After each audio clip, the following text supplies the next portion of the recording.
And hello, everyone. Welcome to the WAFER Infusion Entertainment Review. It's WAFER number 24. Can't believe we've done 24 episodes of these already. Wow.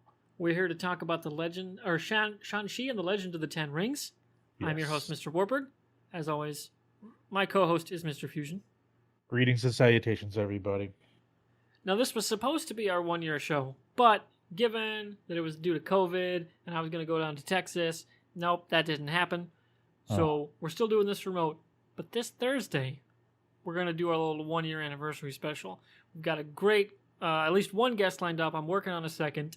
At least for one, we're going to talk with Jackie, and we're going to do our top 5 favorite games.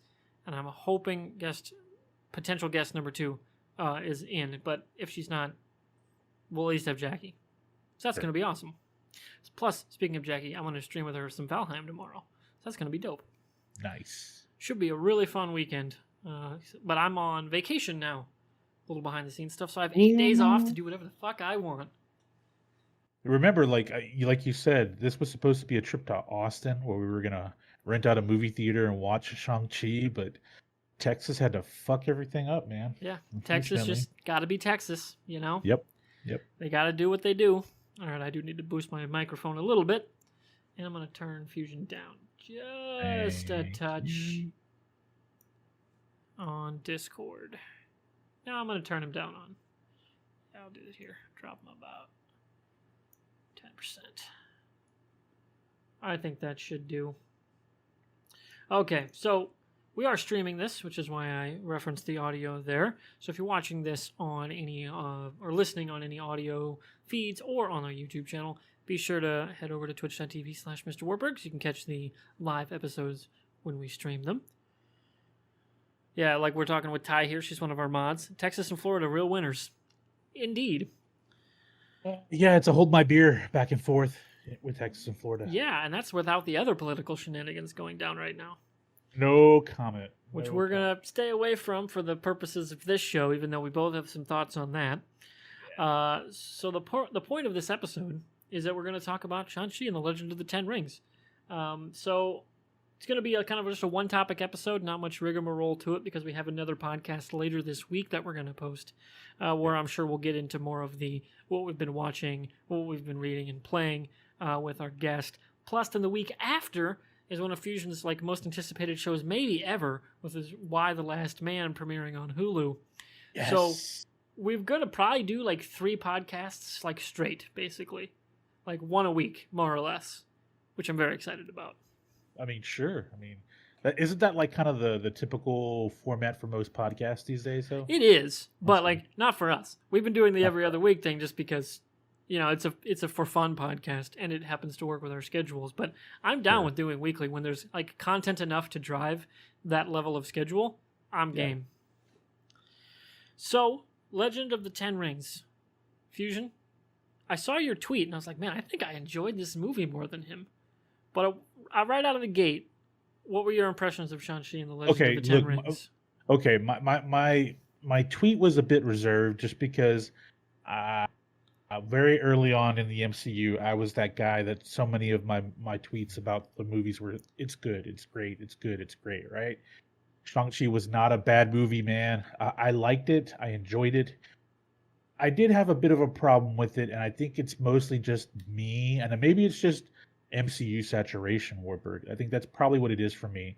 I thought it started off 100 miles an hour, immediately just dropped down to 0, and it got a little slow there for a bit, and the action was phenomenal. Don't get me wrong, the action was great. When we can go into spoilers, tying it into the MCU, into the Avengers and all that at the back end of it, great. I just thought the middle was a little slower. Don't get me wrong, that doesn't make it a bad thing. But the action, the final battle in Atal Lao was amazing. I just wanted to see a little bit more. I got the Abomination for 8, 9, 10 seconds, and I wanted a little bit more of that. I wanted to know what happened. Did he mutate? Because we're getting the comic book version of the Abomination. Yeah. Yeah, and you see him being transported back to some kind of containment field. Yeah, so he's like, but the thing is like he's buddies with Wong, and so I need to know that story, and I'm sure we'll probably hear more about it in Doctor Strange. And we could talk about that Spider-Man trailer because that thing's Hmm. blown off since we've been gone. You know, the Spider-Man No Way Home trailer as well. But um, I really like the movie. Don't get me wrong. I thought Simu is it Simu Liu? Simu Yeah, Liu? that sounds Okay, right. Simu Liu, Canadian Chinese actor. He was great in the role. I'm not gonna lie, I was a little reserved with Aquafina at first, just because in the movies I've seen her in, I wasn't a big fan of her. You know, Crazy Rich Asians, wasn't a big fan of her in that movie. Ocean's 8, I just, for some reason, it may have been that they really didn't flesh out her role the way I thought it would be. I wasn't a big fan of hers. I'm not saying I disliked her. I just was like, to me, like, okay, she's gonna be playing the lead female in this movie, I guess you could say. Not really though when you really think about it, because there's a lot of strong Yeah, female characters in this movie, which I really appreciated. But I just was like, okay, so she's gonna be the lead. She wasn't bad. The comedy in it wasn't bad. I thought there were moments where it was a little overdone in the middle of the movie. The back end was hilarious. The front of the movie, the comedy there was hilarious. The biggest thing I have, and I will say it is, our MCU Phase 4 timeline is completely fucked up right now. It's just yeah, like I don't know where we're at, because we started with Spider-Man to wrap up Phase 3, right? Far From Home, yeah. But there's a right? time jump in there. Yeah, but that's what I mean. Like Yeah, that's a whole year or a whole school year after Endgame, right? We've established that they had to go back to school, and he had to have his whole school year to take that vacation, right? To yeah, Europe. Okay. But then we come back, Black Widow, of course, we know that this isn't really a Phase 4 movie. It's kind of a, a quasi Phase 3.5, I guess you could say. That was between Civil War and Infinity War. Um, the TV shows, they jump all over the place, obviously. Loki technically starts in the first Avengers movie, right? I mean, that's really where it starts. Or does it? See, that's the thing. it's in all Is it times a, and all places. it Like, is, it is, that's right. But like, where do you say, like, for us from a chronological viewing standpoint, does it fall after? It has to fall after Endgame, right? It has to.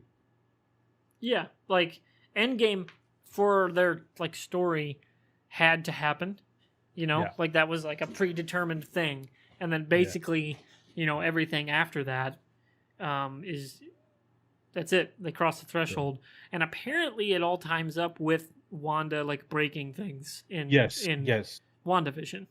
Yeah, apparently when she breaks, is it either it's when she takes over the It's when she becomes like the Scarlet Scarlet Witch. Witch. That's when Kang or Immortus is like looking up in the air and being like, okay, something's going on here.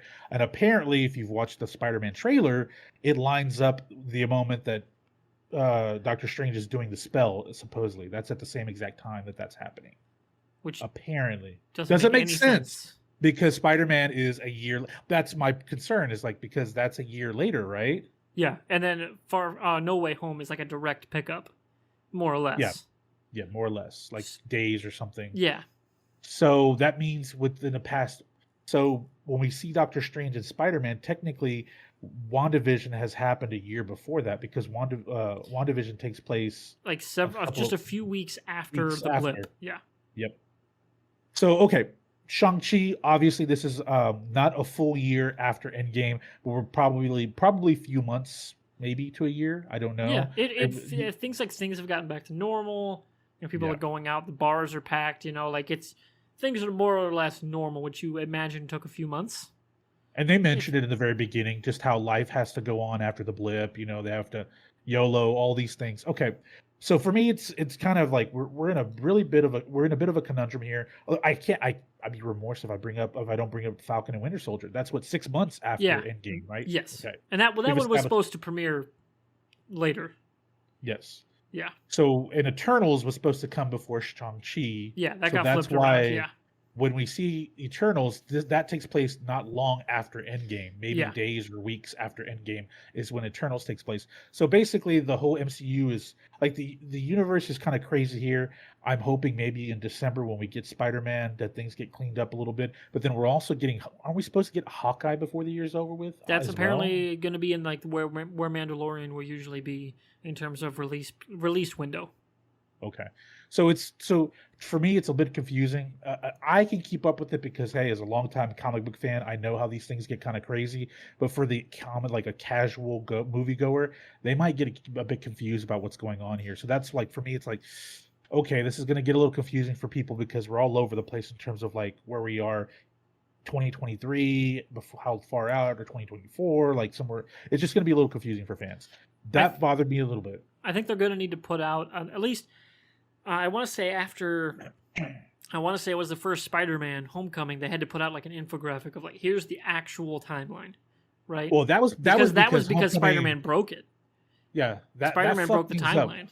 Yeah, it did, because we were under the assumption that Avengers took place in 2012, right? Exactly. And then in the movie, in Homecoming, it's established it's 2008. Yeah, like all of Phase 1 happened in like 6 months.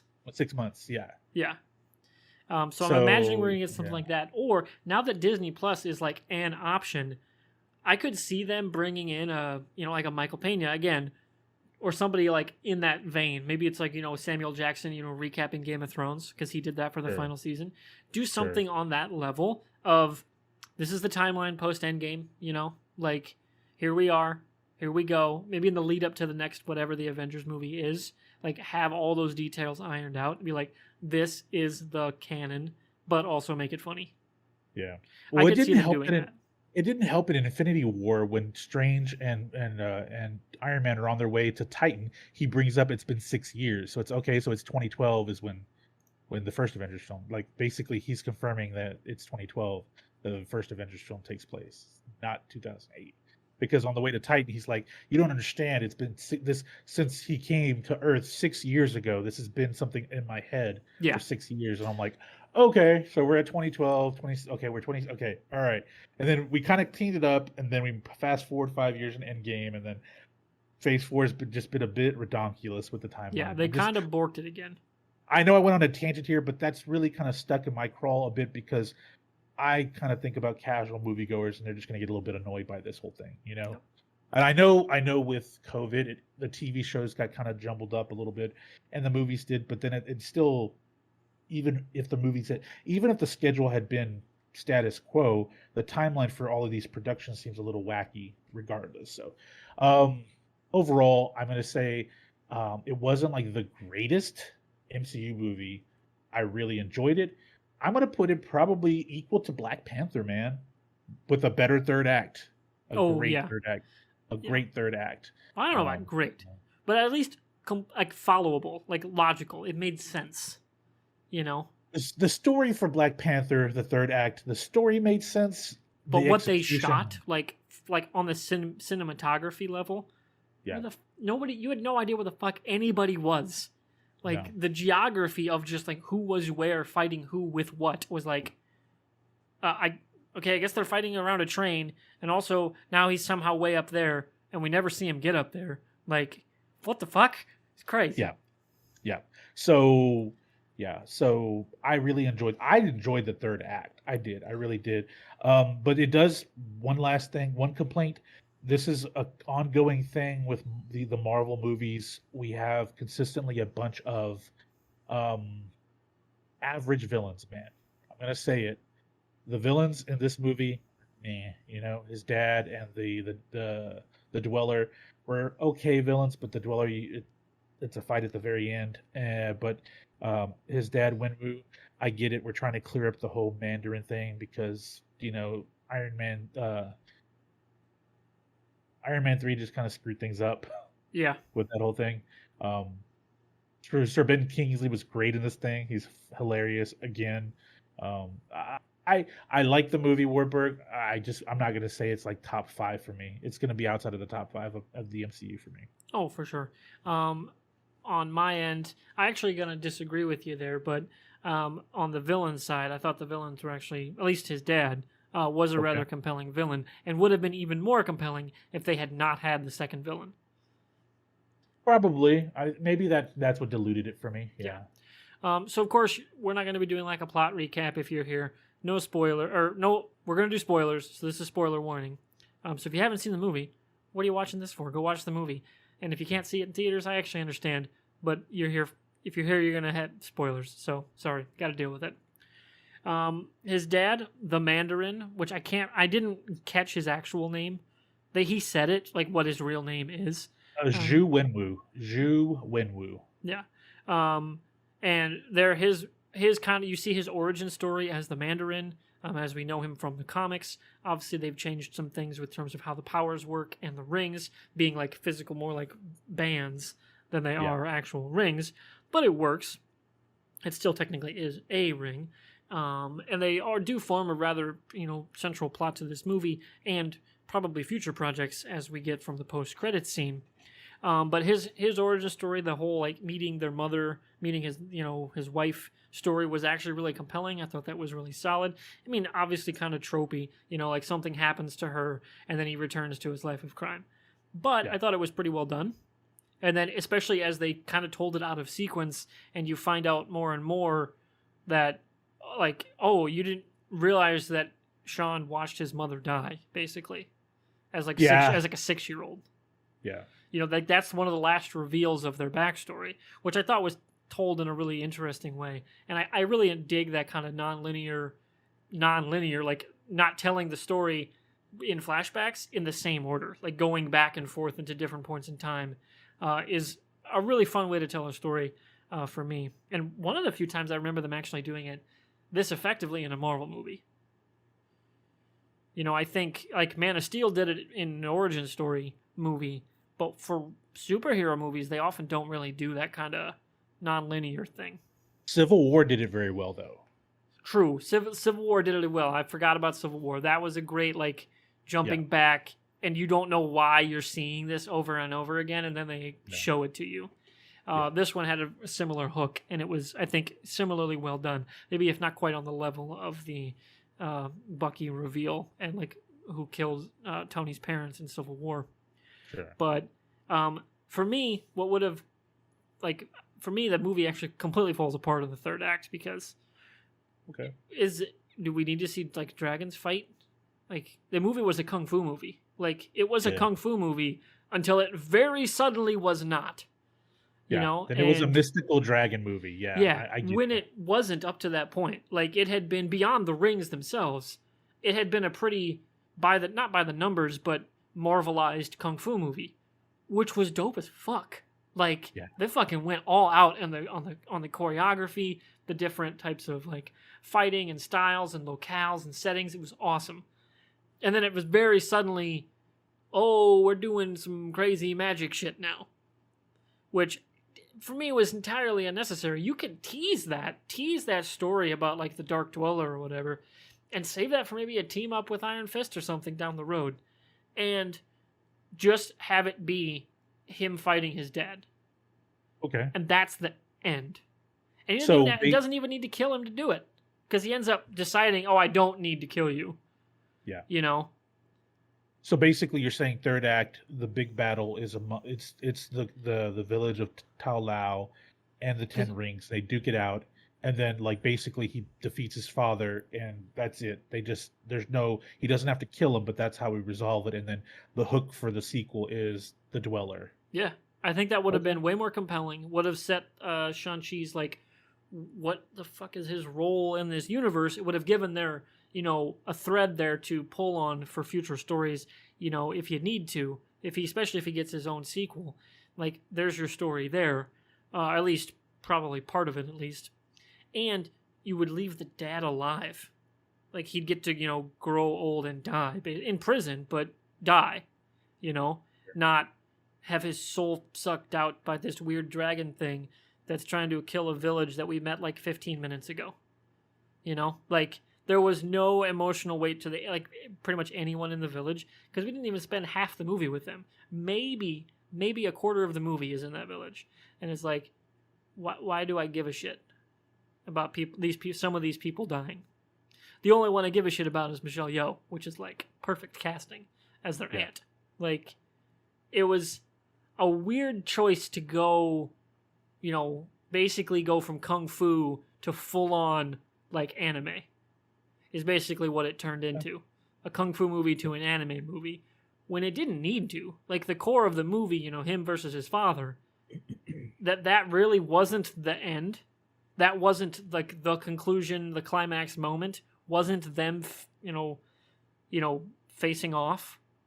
I think let the rest of the movie down, because clearly the movie's building to that, and then it doesn't really happen. And that to me is a misstep, and that definitely hurts it for me because, man, there's a great third act right there. I don't know what you could have done to save Black Panthers because the story was great, but that was more on just like I think editing, direction, whatever. It completely fell apart. They were forced to get that done for Infinity War to begin production on Infinity War. Like it was. We know that. Yeah, and then this movie was more. They made the choice like that. Like they committed. It looked great. Like I didn't have any problem with any of the like how things looked physically, but it's just definitely a choice I would not have made. Because I don't think the rest of the movie was leading to that. Like, it's a total left swerve at the end. Which, as far as swerves go, they at least, followed through and did some cool shit.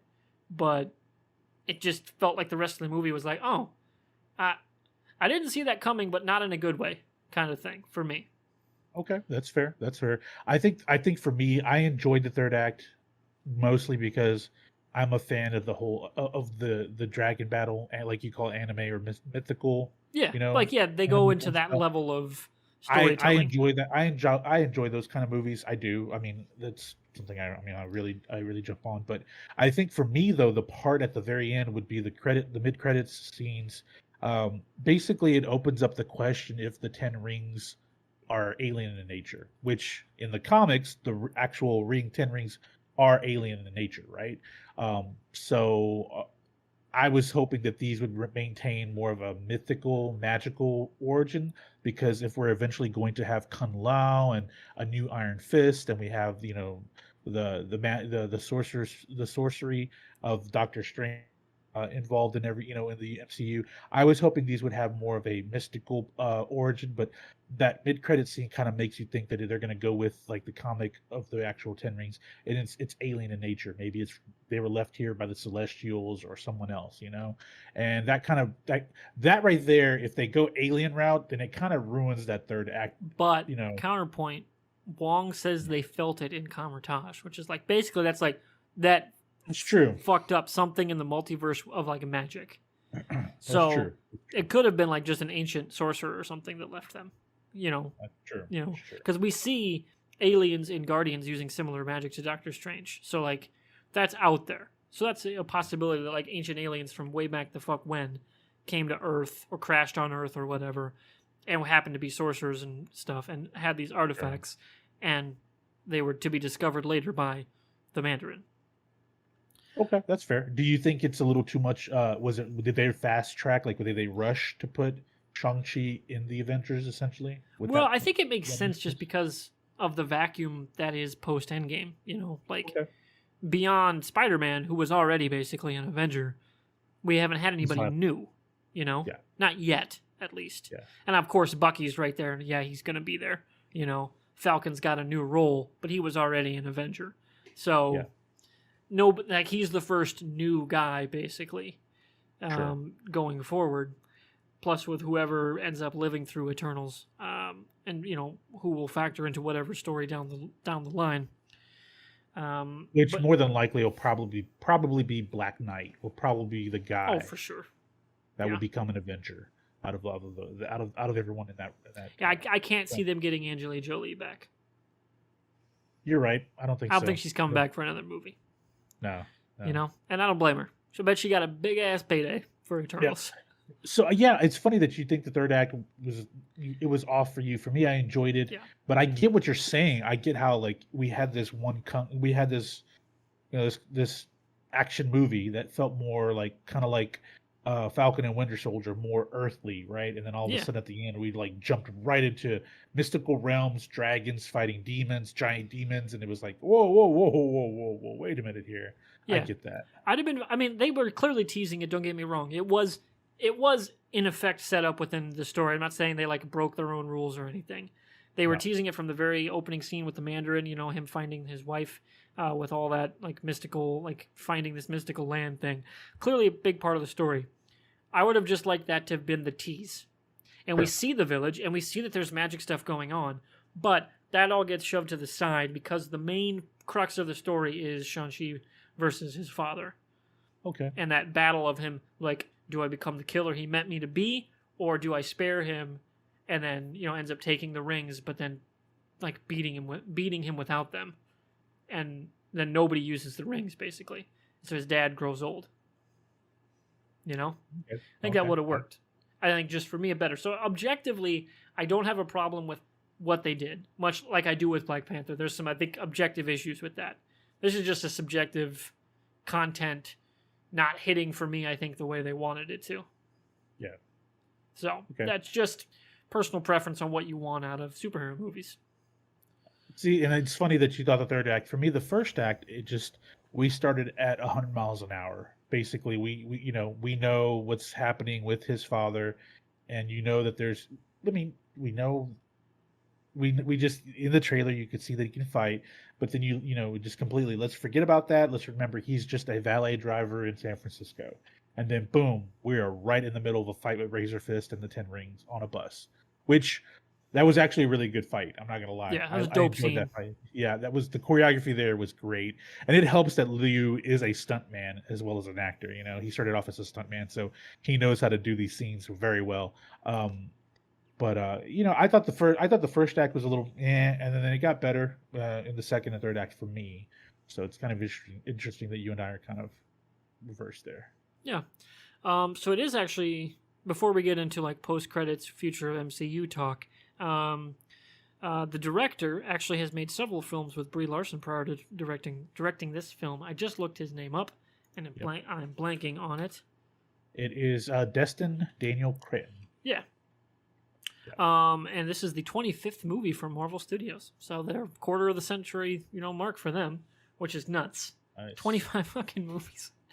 Crazy. It's crazy. Just crazy. And they haven't even got to anything X-Men or Fantastic Four yet. Like, this is just with what they already had.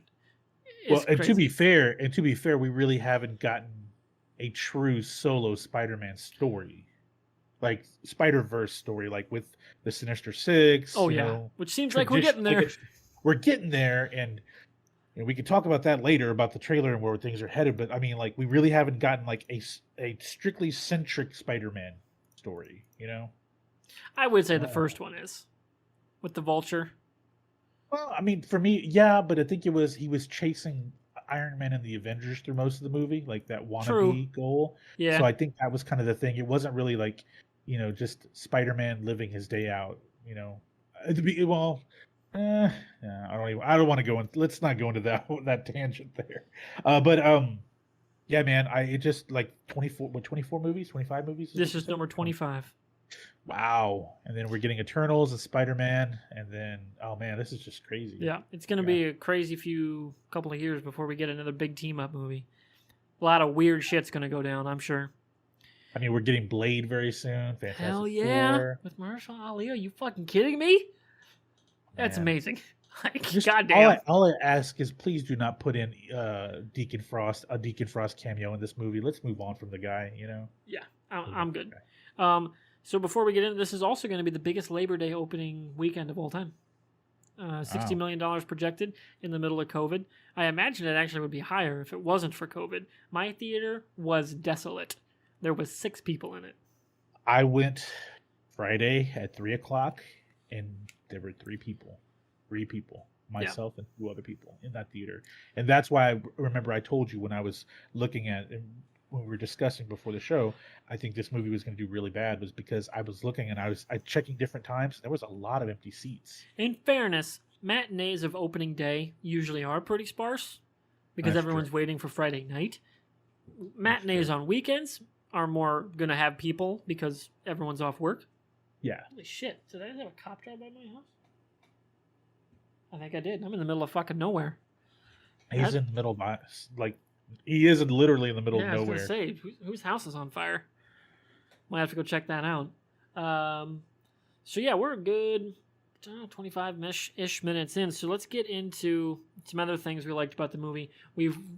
Fusion briefly mentioned Trevor Slattery, who we saw in Iron Man 3 as the fake Mandarin, which was a swerve I fucking loved.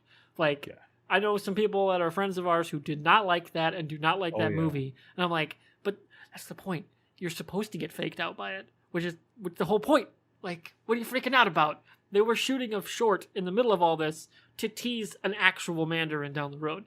Yep. Fucking crazy that they had the balls to do that with the Mandarin. And like in this movie, you see our villain of the movie basically mocking that whole concept that America was, frightened by this caricature, this fake thing that's named after an orange, right? I thought that was all we were gonna get. I was like, okay, nice nod.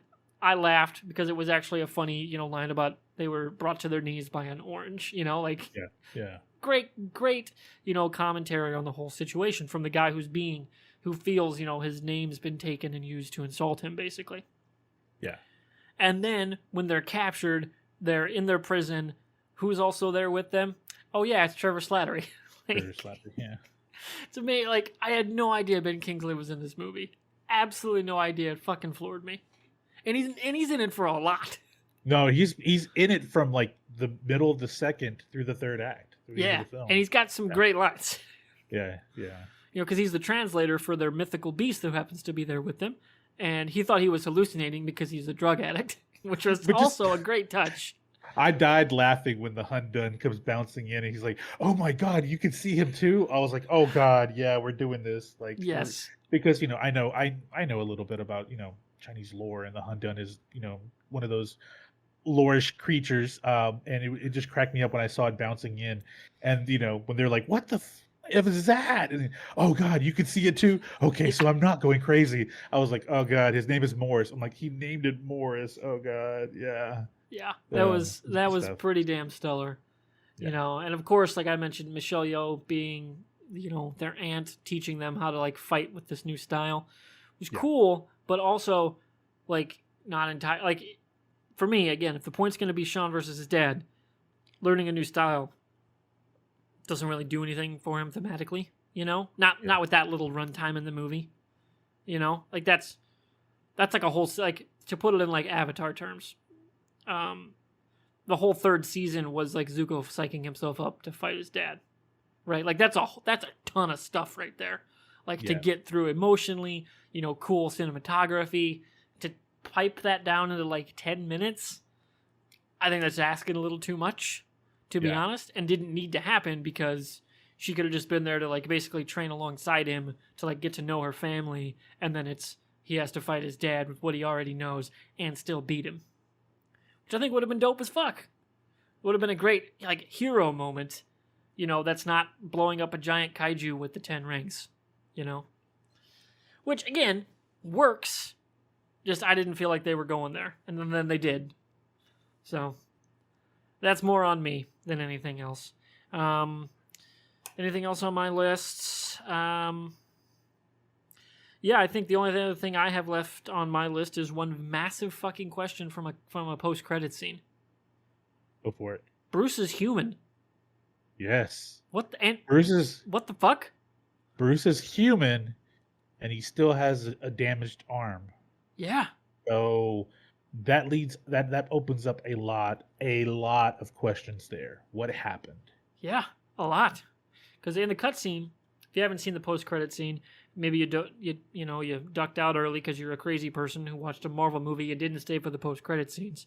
That's on you guys. So if you left, that's on you. Post-credit scene, Katie and Sean are in the bar again talking to their two friends who have no idea about any of this stuff going on in their lives, explaining what happened, and they're getting like mocked of like, why are you lying to us, right? And then this portal opens up behind them, and it's fucking Wong, who is maybe one of the dopest characters in the MCU. I think he's like the Magic Coulson, which is maybe the right way to put his role. Oh, like right now. No, I'm hearing people he's the say through that. line, he's been the through line for a few different movies now. That's true. And I don't think he's going to be in No Way Home all that much. But again, he's going to be that touchstone that moves between properties and shows, because he's gone between, movies and TVs several times now. Not in the MCU, but just in his career. And so, yeah, like I could see him being that. And I'm also hoping we eventually get actual Coulson from a multiverse. That'd be dope as fuck. I'd be all about it.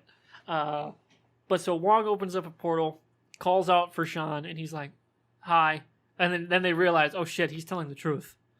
Like our friend is basically a superhero, and also has Katie shot a dragon in the throat.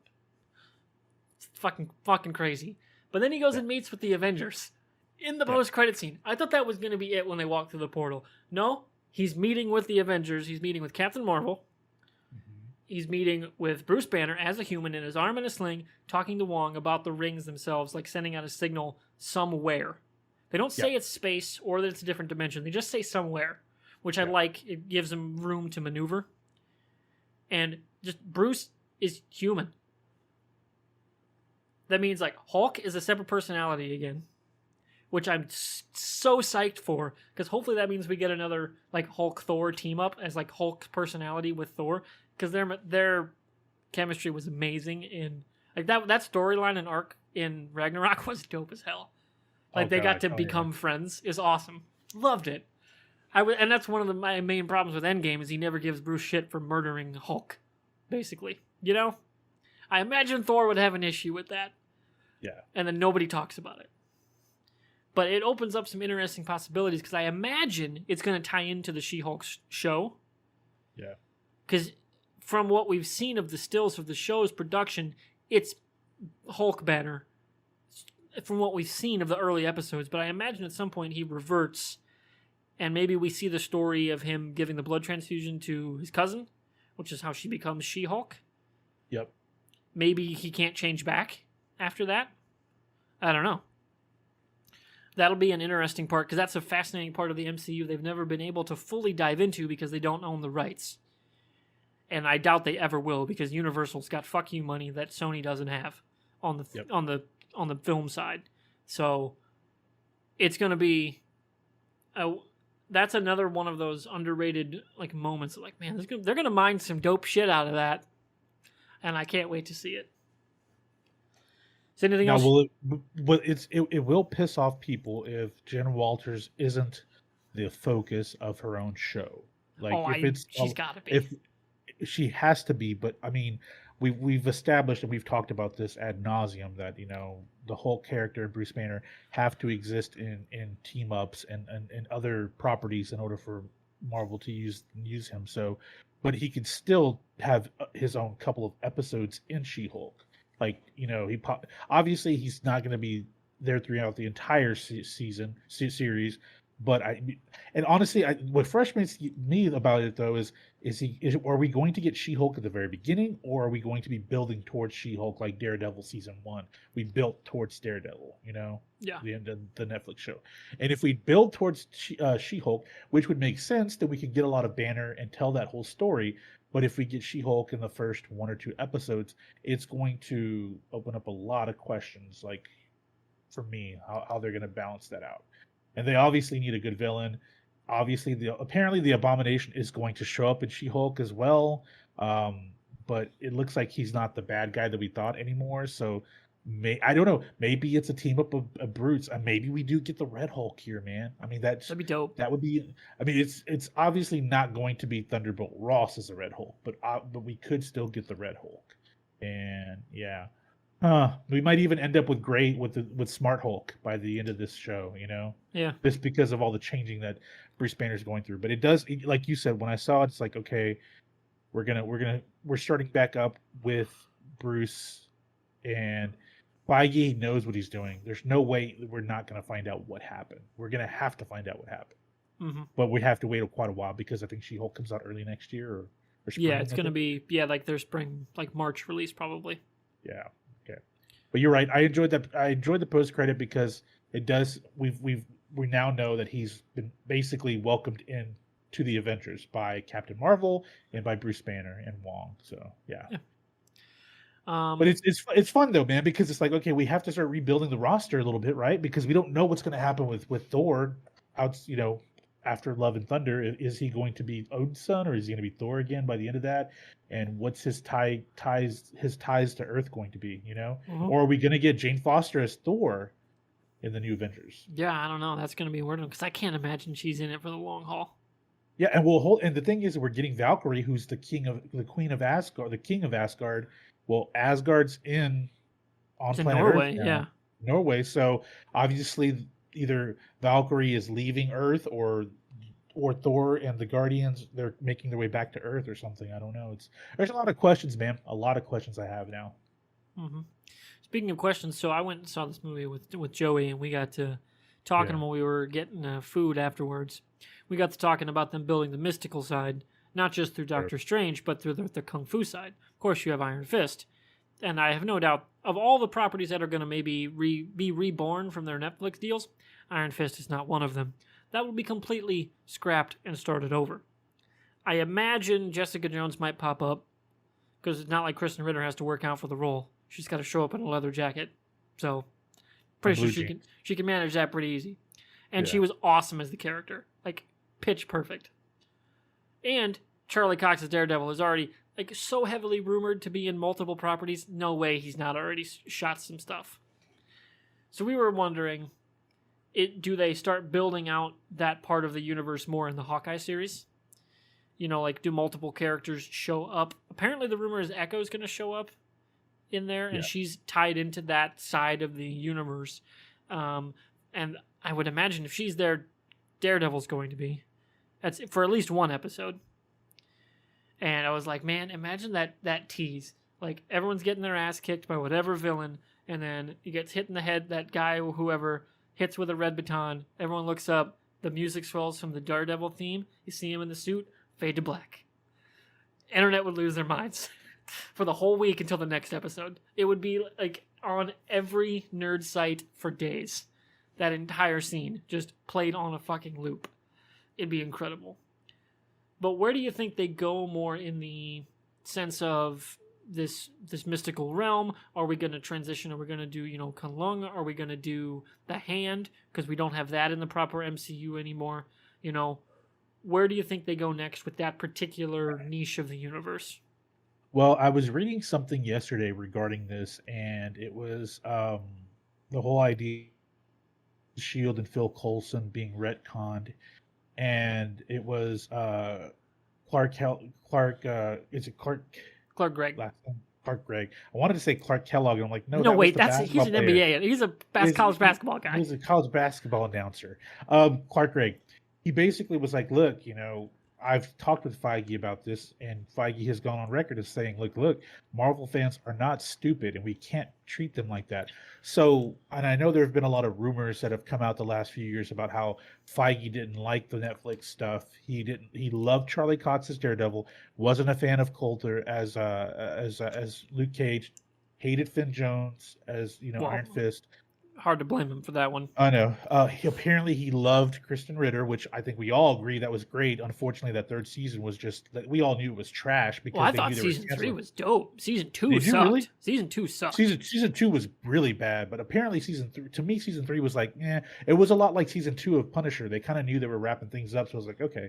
Punisher season 2 wasn't very good. I'll be honest with you, No. it was not good. Couple few good moments, but mostly forgettable. Yeah, but anyway, so I think and they really did a disservice to Jigsaw. That's Yeah, they annoying. should have left him in the coma. Yeah. Anyway, so I think they're going to ease their way in, and I think it starts with Hawkeye, because obviously we've heard several times from different people that Vincent D'Onofrio is going to be returning as God, Kingpin, that would be so fucking dope. and it makes you ask the question: who's the physical bad guy going to be? If D'Onofrio, if Kingpin if Wilson Fisk is running things from like the boss level, who are the physical bad guys going to be? Are we going to get Bullseye again, because we really kind of left that one out in the air, like what's going to happen to him? Or we can introduce some more fighting, street level. I think they could do something with the Hand there. Okay. I mean, it's So been maybe covered ground, but maybe Wilson Fisk just decides his way back into the underworld is to take over the Hand or reform the Hand. Maybe, I don't know. Yeah. That's, that'd be a good thing. Okay, obviously we're going to get a lot of fighting, because Echo is a fighter, Daredevil's a fighter, Hawkeye semi quasi fighter. So yeah, I mean, but it's, for me, I think it's going to be an on the run kind of series, Hawkeye, where he and Kate Bishop are on the run, and it's obviously they're going to be running around New York for a while. But yeah, this I think it's a good way to introduce them. You know, just like you're talking about how will we introduce Phil Coulson again. We know Shield is out there still in the MCU. We just don't- we just they've never established if Phil Coulson is in fact dead. They people said, "Oh, it was confirmed in Loki." No, it wasn't. We just saw his death from Avengers, the first Avengers film. We Yeah. don't know anything going forward like after that. They re-show that, and then people were like, "Oh, it's definitively answered now. Coulson is dead." So that no, guys, we don't know that. We do not know Yeah, that. you don't ever know anything in this universe Yeah, anymore. exactly. So I think Hawkeye was a great opportunity to do that, and you can carry what's great about the Marvel the shows is you can carry those street level storylines through Moon Knight too. You know, Mhm. you could hint at them through She Hulk, but then you know you can carry them on through Moon Knight because you know the background of that character, more of like a Batman style character. Whatever bad guys we have on the street level, and I would think it'd be great if D'Onofrio played Kingpin again in Hawkeye, and he shows up as Kingpin in Moon Knight. I'm like, people would love that, just to have the Kingpin running things, and you don't always have to confront him. You could just have him like pull the strings for a lot of things. Exactly. Yeah. You know, which So yeah, yeah, and you and just see maybe like Kristen Ritter's her Jessica Jones show up again, kind of like just we're not even gonna address it. We're just she's just there, guys. Like yeah, she's just like I was talking with Joey, I was like, imagine there's this scene, especially as you go with like these more of the New York type heroes, like in a movie, Spider-Man's like facing off against the Rhino or something, and like Rhino gets clocked with like a sewer, you know, manhole cover, and it was just thrown by Jessica Jones. She's like, and she just gives some like offhanded remark about like leaving the twerp alone, you know, yeah, like some yeah, just snarky thing, and then the Rhino charges her, but Luke Cage just comes in and fucking clocks it across the street, you know, like just some random ass shit, and then have Spider-Man be like, "Who the fuck are you guys?" Be like, "Just we're nobody," and they just walk away, like, and they just beat the shit out of one of Spider-Man's biggest villains. That'd be an awesome like just world building moment, and then with you just nope, well go, they're gonna go do their own thing, you know. Maybe they get a show, maybe they don't. Well, you know, and I think obviously we're talking about Charlie Cox showing up in Spider-Man 3, right? Yeah, And the everyone's asking like why do it there? Well, it's simple. Up until No Way Home, the New York was covered by their friendly neighborhood Spider-Man. And now that he's being hunted because people know he's Peter Parker, now the original New York superheroes have to like, God damn it, we have to go back out there on the streets again. And like that's how you can do it. Like you can have, like I said, Jessica Jones is like she just was living her life quietly because hey, Spider-Man was doing this thing all over New York, right? Same thing with Luke Cage, same thing with Daredevil. But now that Spider-Man is like in limbo, what's gonna happen next? You know, yeah, Matt Murdock's like, oh man, I didn't want to have to do it, but I guess I'm going to have to jump back in because New York's in shambles. Because everything, New York is always the focus of so much chaos with these villains, and yeah. so like that could be the reason why, like Spider-Man, kind of like him being in limbo going forward, we have to take up our mantles again. That'd be dope. I don't think it'll happen, but it'd be No, dope. no, Well, yeah, like there's just a lot of cool things they could do with like the New York side of their, you know, whole thing, which is what Netflix tried to do, but didn't quite really capture all the way, especially yeah. with how bad Defenders flopped. But man, you think about the cast they had; it was so good. Their Yeah. stick was so fucking great, and they Oh just man, I love. wasted it. Ah, Yeah. it still grinds my gears. But you have to admit though, the backstory of the hand that was just really lame. Yeah, didn't wasn't. It was Madame Gao was dope as fuck. Like how she was worked into seasons 1 and 2 of Yeah, but in Daredevil. season one of Iron Fist, they kind of fucked that up with her Exactly. and what's his name? The other The dude, other the the other Brazilian dude. yeah. Yeah, like what? Why'd you guys have to fuck with Daredevil? Like, Yeah. why'd you have to fuck up with all the dope shit that show did? Ah, because Oh this is man, making me really want to watch season 3. God, and Iron Fist angered me because the supporting cast was awful. yeah. Supporting cast was Beyond, awful. oh, what is her name? The girl who plays Colleen. Jennifer Winward. I Yeah, forget her name now. beyond her, everybody sucks because Rosario Pauline Wing, Dawson's yeah, only in there for like 20. Rosario Dawson's barely in the show. yeah. So other than those two, everybody sucks in that show. Even though some of them are just solid actors, they're just it was just a terrible production on like every level. Yeah. So, Yeah. but speaking of Spider-Man, we should probably talk Okay. about the Spider-Man trailer. We should, because it's really important. It ties into. It's going to tie everything together now. Yeah. Yeah. So right out of the gate, I may have accidentally spoiled myself on the entire plot of the movie. So I kind of already, if the leaks nailed the trailer, like the guy that leaked it was like, "This is the trailer," and that was 2 months ago, and that's exactly what happened. So are we going to talk like our theories on the on what's going to happen in the movie? Is that what we're going to do here? I want to just get your thoughts on it because I don't want to Okay. couch my language unintentionally, you know. So Okay. I'm just gonna say it looks dope, and the concept that they're doing basically is like the perfected version of what the comics tried to do, and Mhm. I'm all fucking about it because it's still a great concept. The comics just completely face planted on post Civil War in like the actual comic Civil War. They really face planted with this story for Spider-Man. This looks like them getting the story right in a completely different context and situation, but the theme of what he does or what happens, Okay.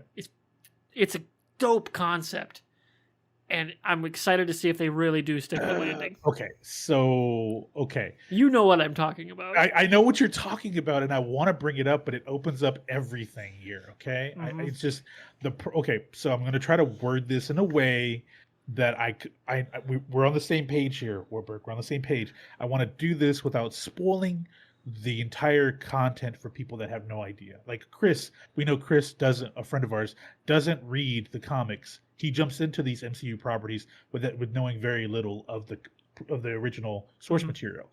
So what I'm thinking is, you and I know the storyline that the trailer is the premise of, that we see, okay? The information we have, though, is also a different story that's going to tie into Doctor Strange and the Multiverse of Madness. So there's really two completely different stories in this movie that are Yeah. going to bleed over. And you know, for those that are listening, if you haven't yet, go watch WandaVerse, because the ending of WandaVision WandaVerse. and I'm sorry. Spider-Verse. Go watch I'm sorry. Spider-Verse because it's a dope, one of the best comic book movies of all time. I screwed myself there, but Yeah. anyway, yeah. WandaVision, basically the ending, the final cut, the ending of the show, and the post credit scene lead into what's going to happen with Doctor Strange 2. Okay, that's done. Okay, so we have two major storylines going on in No Way Home. I know what you're talking about, the first one. Now I want to ask you this without revealing too much. I know we do spoilers, but I don't want to do spoilers for this one because it's so critical. Do you buy the swerve with that first storyline? For me, it was more in the comic side what it affected for the canon and Okay. how it affected the characters that they would tell stories going forward with. Okay. You do that kind of swerve. You don't just have to stick the landing. You got to keep telling the story well way down the line. Yeah. They did not. Yeah. But the conceit of that like twist is fucking cool. Like Okay. it is such an interesting, like, I don't want to say conversation, but like decision. Like, Sure. and then our reactions to that decision are going to be so insane that I'm glad they're leaving this to the last movie for the year. I'm glad this is going to be, hey, it's going to be a few months before you get anything more Marvel on the movie side from us. Sure. Because it's going to be buck fucking wild. So my only concern is that with these two major storylines that are going to exist within this movie, the one that has, that's central to Spider-Man, to Peter Parker himself, the swerve that I know that's going to be coming, and honestly, if you've watched the trailer a few times, you probably can pick out the swerve. Apply logic to that trailer, and you'll find what could be a swerve there. Why is Peter doing what he's doing is the question. Well, yeah, exactly. And then the logical endpoint of that. But then when it leads into the reveal at the end of the trailer, and if we're talking the trailer with the Goblin Bomb and Doc Ock there, that's the other story we're talking about, the other main story. Yeah, the multiverse angle. The multiverse thing. This is going to be crucial, how they bleed those two together, because if there is going to be a big reveal of baddies in this movie, and the swerve is going to create a misdirection for that first story. That misdirection better nail the landing, stick that landing into the multiverse storyline. It has to work, because if it doesn't, it's going to make Doctor Strange 2 look like shit. Like, for people, like the average moviegoer will find Doctor Strange 2 like, just, they can't follow it. And maybe you and I just need to have a personal sidebar about this, because it's like there's a lot we Yo, would yeah. reveal. As soon as There's a we're lot done we would reveal. recording, I'm gonna tell you what I'm thinking. Okay, You know, and but we'll go from it's just there. for me. But great trailer. We get some reveals. It's always funny to see people, because we're talking about the multiverse thing and the Spider-Verse and all that stuff, and people are trying to figure out where the rumors of the other Spider-Men are going to show up, if at all, things like that. The thing with it, though, man, is just, it's going to be fun. Like, I have no I don't have any doubts that Webb is going to stick the landing with this movie, man. Like, there's no way. There's no way. And with Sam Raimi's Spider-Man, the first two were great. That third one, I have no doubt that Sam Raimi is going to do a great multiverse movie, Multiverse of Madness, because it's supposed to be a horror film. They want to do like a horror film, and he's Raimi knows horror. Evil Dead. Come on, Yeah. it's one of the quintessential horror comedy movies. And Bruce Campbell's in this movie. Like, God, man, like, just, it's gonna be so great, because we're moving forward with this idea that the entire Marvel universe is really tied together like, the webbing is tied together a lot more than it was before Infinity War. If that makes sense. Like, everybody was together, but also they were apart in their own way. Whereas going forward, we're going to see a lot more interconnectivity with other MCU properties. And I think the reason why they're doing that is because when we get to the Fantastic Four here in 2 years, they're going to be the first family of Marvel going forward. They have to be. So it's going to be very important that they get that cast right, man. They have to get Sue Storm and Reed Richards They have to get the perfect casting for those two, because they're going to be everywhere. They're probably going to even be doing cameos in like video calls on Marvel TV. I mean, on Disney Plus shows. Like, they have to. The Fantastic Four are so connected in the comics that they have to be connected to the MCU going forward. So it just makes sense to me that this one is so tied into a lot of properties. On top of all that, though, you can really kind of resolve a lot of the Sony Spider-Man stuff, regardless if Marvel decides to try to buy Spider-Man back fully or not. You have, two movies that are in the can that are apparently awful. Both of them are apparently just complete shit. That's probably why Marvel's like, yeah, we should try to buy Spider-Man back from Sony for a huge chunk of money, because they put Morbius out there. They put in, they put Let There Be Carnage, and it's just going to really shit all over the Spider-Man IP. Let's just buy it back, and we can those, or they can be just multiverse movies, which is what we can really say now for so many of the things now. Like, should we talk about the rumor that's going to be the fight in Doctor Strange? I mean, do you want to talk about that too? The Fox one? oh, that one I'd want to wait to see who gets cast. Okay. You know, Okay. but I mean, I found that fun, because a lot of people were having a discussion on who that would be in that rumor. And guys, go Google it; you can find it. It's real easy to find. But I like that one. It's just, for me, to me, that's like, okay, they're really going all into this multiverse. Like, it is like everything. Like, they're the IPs that they just bought back from Fox. Whatever they have lined up with Sony Spider-Verse. Like, they're just really going into this whole multiverse, and it has me excited, because we're gonna get cameos that we didn't think we are gonna get. speaking of Fox stuff, so one of the things that I'm not going to be shocked if it happens is a tease of of mutants in the Eternals. In Yeah, some that makes sense. iterations of canon, the Celestials were the reason mutation happened in humanity, Okay. particularly with Apocalypse. Like, it was their technology and them, one of their beings, the Eternals' direct intervention in humanity, spawning this thing, because like I believe part of it was they were looking for a way to replace the Eternals and the Deviants and just have a new defending like race, basically, which was supposed to be the mutants, but it obviously didn't work out, and it was a horrible experiment. But I'm curious if we do get a tease. From what I have read, it's unlikely, but if it's going to happen sooner than later, it's probably that movie. just because of the comic connection there. And them, being on Earth for all those thousands of years, they could pepper Sure. in some references and some Easter eggs that might lead to what eventually becomes the X-Men lore in the MCU, instead of leaving it entirely to be a multiverse. Like, they're just X-Men from another universe. It could be that they were just there all along and in hiding or whatever, which would be a different take on mutants that we haven't seen before. Sure. Yeah, what does that do for powered humans that don't have the explanation of like being inhuman? Like Wanda and her brother, were their powers given to them because of the Mind Stone or because of their genetic nature? Like maybe they were dormant mutants. Like, I mean, because obviously WandaVision opened up a lot of questions about that really wasn't addressed too much because we were so focused on the town that she was controlling and Vision's rebirth, all that stuff. So, but it does open up a lot of questions to me. It does, because are we essentially saying that Wanda is she's just a being of superior magical powers, just like Doctor Strange? Well, then shouldn't she compete for Sorcerer Supreme if that's the case?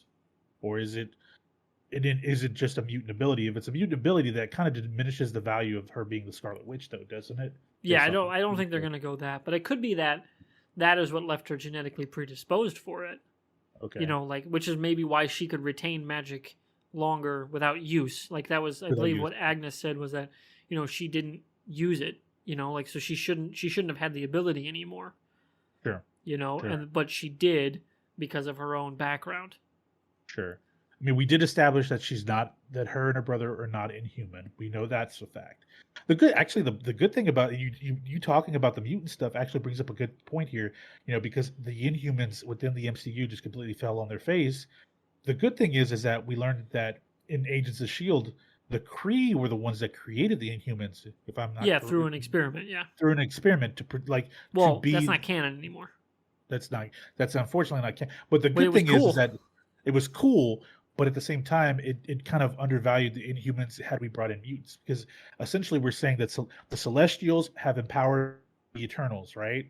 Mm-hmm. And they empowered them, but then they're also empowering humans. Okay, well, if we do that, do we want to start completely with square one with the first 5 X-Men, the original 5, have them be young kids and just say, this is where it happened, but along the way we find out that this isn't the first time the Celestials mutated genetic material in humans here on Earth. They did it thousands of years ago with Ensabonir, or Ozymandias. Ozymandias wasn't a mutant, though. I think he was empowered by through celestial technology, if I remember correctly, from Apocalypse. I think that's what happened with Ozymandias. But anyway, yeah, there's we're just getting so real much, nerdy man. tonight. Oh, dude, you don't have no idea. Like, I have to dust off the cobwebs to think back, man, because I was a big X-Men honk in the 90s, man. That was my wheelhouse. Couldn't tell what the X-Men poster over your shoulder. I don't know, man. That's the first 5, man. First 5. I don't think I ever told you this, and I'll bring it up on the podcast now, but I do have stashed away in Houston in a safety deposit box in a bank, X-Men #1. It's a CGC grade, but it's a 2.2. It's really in bad shape. It really is. It's old because it's a 60s. Oh yeah, it's the 60s, man. But yeah, it was actually my mother's comic, and she had it stashed away at my grandmother's house a long time ago.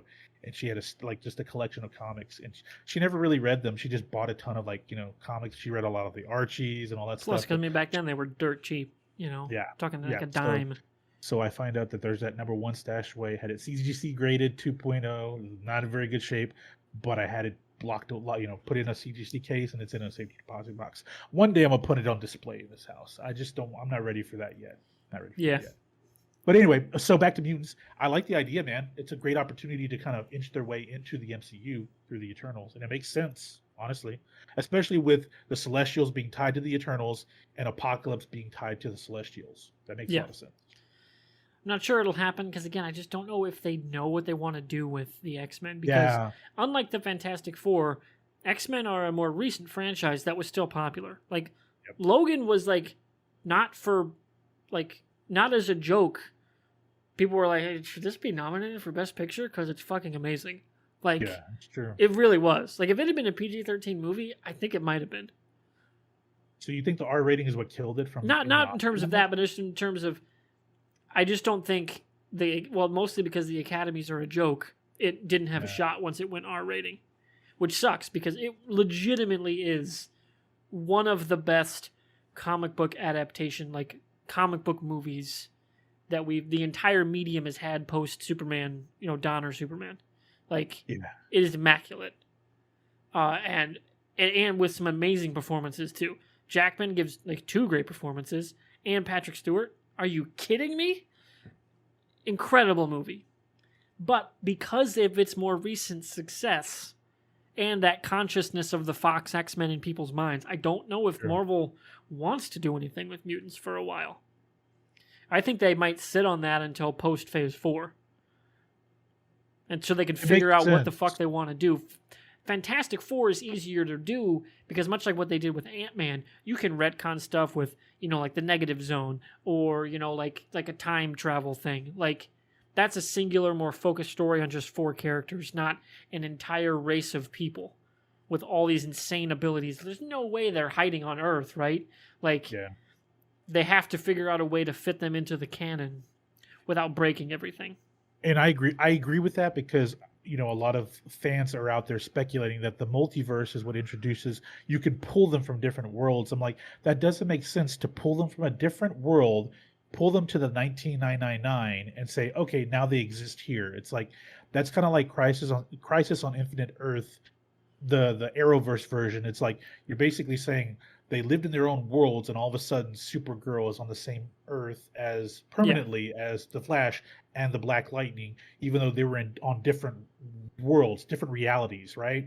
And it just the ending to Crisis, the Arrowverse version, did bother me, and that's what bothers me hearing like, oh, we could just pluck them from different. No, you can pluck the cameos from the people like McAvoy may show up in Doctor Strange 2 and fights him or fights Wanda, or it's Magneto or something like it's Ian McKellen's Magneto that fights her, and he's like, oh my god, you look like my daughter, like just to fuck with people. It's a good way to do it, and you can get through it because that's a different universe, it's a different reality, and it makes sense. Mm. But what you're talking about is the 1999 here. To just have them already exist doesn't work, one, and to pluck them from another reality and have them live in this reality now going forward like nothing ever happened, it's illogical to me. It just doesn't make sense like it can work. You're talking about dozens of characters pulled from one world to another one, I think I know where they're building which is a reverse House of M. so Multiverse of Madness. She says She instead ends of no up more being the movies. villain Yeah, and then survives to go do more things in chaos with sure. post Doctor Strange 2. And the big movie is her facing off against everyone and winning and essentially rewriting reality. And Oh, they're that she basically, would be a villain in an Avengers she'd movie be the then. bad guy. Yeah. Like, maybe more antagonist than bad guy. Right? And you'd see from her perspective, like, why she's saving her kids and Vision and all this, right? Which, again, was very emotionally effective in WandaVision. Sure. And her rewriting reality is what gives us this new back lore of all these new characters. So it's kind of like Flashpoint meets House of M. Okay. Kind of, which is pretty cool. I don't know if they're going to actually do it, but they've laid the seeds for Wanda being able to do that. Especially now that she's got the, basically the Necronomicon or whatever the fuck they're going to call that grimoire. Darkhold. Yeah, the Darkhold. That's the word. They've got this new version of the Darkhold, so they've laid the seeds for that. But I just don't think we're going to get anything with mutants for a long while yet, which I'm cool with. Why? Because you have a very young Tom Holland that can be your Tony Stark for the next until he's 6 or done. 7 years, and we have the Fantastic Four. Like I said, they're Marvel's first family, and that's a way easier tee up than X-Men. Yeah. So it's easier, but they are so integrated in the lore, just from a fan standpoint, that they can pop in and out. Imagine everywhere, they accidentally jumped forward 60 years, so it's a family out of time thing, and you find out via flashbacks you get Dominic Cooper back. Him and Reed Richards were best friends, and like all that. That'd be awesome. I would love to see a little like a period piece with them in the 60s, palling around with Howard Stark, and then accidentally get shot into the future. That'd be cool. That'd be an awesome one-shot movie, and you end with them showing up. You know, whomever. Maybe it's Falcon ends up like opening their or Cap Falcon ends up opening their capsule or whatever when they crash land back on Earth at the Baxter Building. That's still in their name because they never died technically. You know, like that kind of thing. I think it'd be cool as fuck. Okay. I'm very interested to see how they introduce them, or if they're just going to go old school origin story. Yeah, because they have the same problem as like what happens if you want to introduce the Justice Society into a Justice League story. You know? Yeah. It's like that weird, they were canon, then they weren't, they existed alongside, then they didn't. This history is really weird, how do we tell this story? You know? That's a similar level of problem that DC would have, which they're apparently going to try to solve with Black Adam. You know, because the Justice Society is going to... a lot of Justice Society characters are going to be in that movie. Yeah. So, that'll be... It's going to be weird, whatever they do, and I'm in. You bring that up, but to a degree, that's the problem they had with Agents of S.H.I.E.L.D. That S.H.I.E.L.D. existed, you know, this whole time in different iterations when we really didn't know much. Like, you know, in the first Iron Man... They didn't know what the hell they were doing. They just threw it out there to throw shit at the wall. Exactly. And as an audience, we need to understand that and be comfortable with them retconning things because plans change. And not retconning paints you into a corner, which is basically what happened with Star Wars. You know? But you gotta like how they, in What If, a couple of weeks ago, they basically tied in the Incredible Hulk film into the MCU by having Mark Ruffalo be Bruce Banner in the, you know, in the Incredible Hulk in that timeline, you know, when the Avengers are all destroyed or whatever. And that was actually an incredible story, by the way, with that What If episode. Loved it. But yeah, man, it's crazy to think about how they're going to do this. But you're right. There's no rush for them. I think I think fans are clamoring for X-Men, but it's like Dark Phoenix was only a year and a half ago, 2 years ago. It wasn't that long ago. Not really. It was 2018, I think. Yeah. So. And with the year of COVID where nothing happened, I mean, it's basically 2 years ago. And I think that people are also forgetting we're tying in the Fox universe into the MCU through the multiverse, so we're going to get cameos, but we're also getting Deadpool. Like he's going to be. It's been. I think he's going to be the only character that remembers the Fox universe. That would be interesting, you know. But the he's going to be like Booster Gold. Okay, from like Flashpoint, because isn't that the case?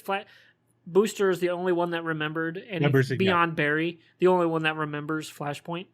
Dr. Manhattan as well, I think. Yeah, well, that's fucking because weird meta universe bullshit. Yeah. Don't even get me started on that thing because bringing in Dr. Manhattan into the DCU reboots again really on paper sounded interesting because Dr. Manhattan versus Superman. Are you kidding me? And then they went nowhere with it, which kind of sucked. No. Yeah. But yeah, there's no need to rush on the mutants. You can wait 3 or 4 years for all I care. You know, they're talking about they don't even want to call the movie the X-Men. They want to call it mutants. Call it Children of the Atom. People will understand that one if you're a comic book fan. You know. Honestly, though, what's wrong with this? It's the X-Men. Like, or just call it X. You know, like I would leave it as a code name. You know, until the trailer's done. You know, don't tell anyone what it is. Give them a fake script, fake pilot, fake everything. You know, like fake it all. Because it's going to be maybe their most hyped thing post-Endgame.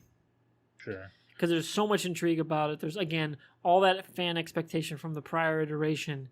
That like you got to let that simmer down a little bit before you dive into it on the production side. Well, especially since Deadpool is part of the X-Men Fox universe and you're pulling him out into the 1999. Like he is moving into the 1999 permanently. And he's going to, remember, still maintain the self-awareness, breaking the fourth wall, all of that stuff, which is going to go out of the norm for the MCU, but that's the character, you know, people get it.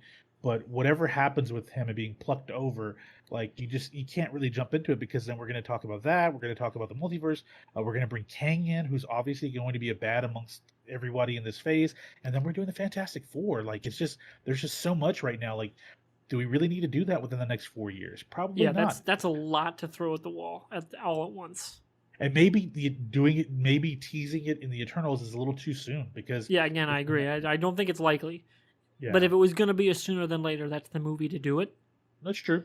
But I just don't see it being when they would actually do it. I'm imagining that's once they get done with Ant-Man 3, we'll start to hear more about the plans and when things are coming out. Because by then, Comic-Con will maybe be back into full swing. You know, like that whole cycle will be back to normal, quote unquote. So we'll see what happens there. But speaking of what happens there, it's been an hour and about 10 minutes, hour about 15 ish, if I'm doing my math right on when we started, talking about Shang-Chi and all of the MCU with a smattering of DC. That was damn good. That was a damn good show. I enjoyed it. Yes. Always fun, man. Always fun to talk comics. Indeed, indeed. So thanks everyone for watching or listening on whatever platform you're watching us on. If you're over on Twitch, hey, thanks for hanging out. If you're on YouTube, hit the links below so you can catch live when we go. Our next episode is going to be this Thursday the 9th at 7:30 p.m. Central at twitch.tv/MrWartburg. Going to have our friend Jackie, possibly a fourth. We're going to do our top 5 favorite movies for our 1 year episode, or 5 favorite games for our 1 year anniversary show, which I'm very excited about. Going to be episode number 25.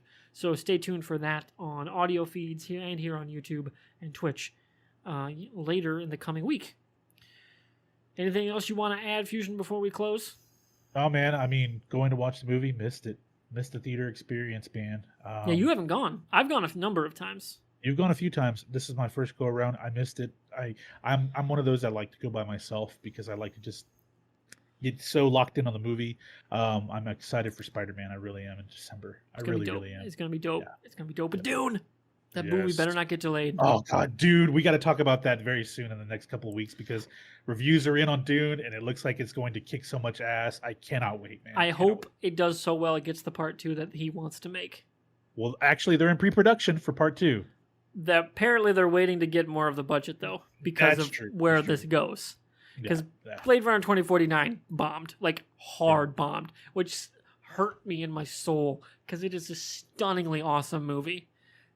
This director is amazing. Like, he gives no shits about the box office, and he's just like, this is what I want, so we're gonna fucking do it, and then he does it. I think the best review I heard from the Venice Film Festival is Denis Villeneuve did not learn anything from Blade Runner 2049 to improve the box office. He kept his artistic approach perfectly. Like from one movie to the other, like his approach never changed to fit into a model. He does a great movie. I can't wait, man. We have to talk about this when it comes out for sure, but we have to talk it up before we get there. It's going to be incredible.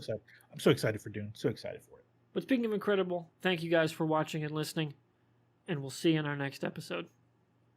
Bye.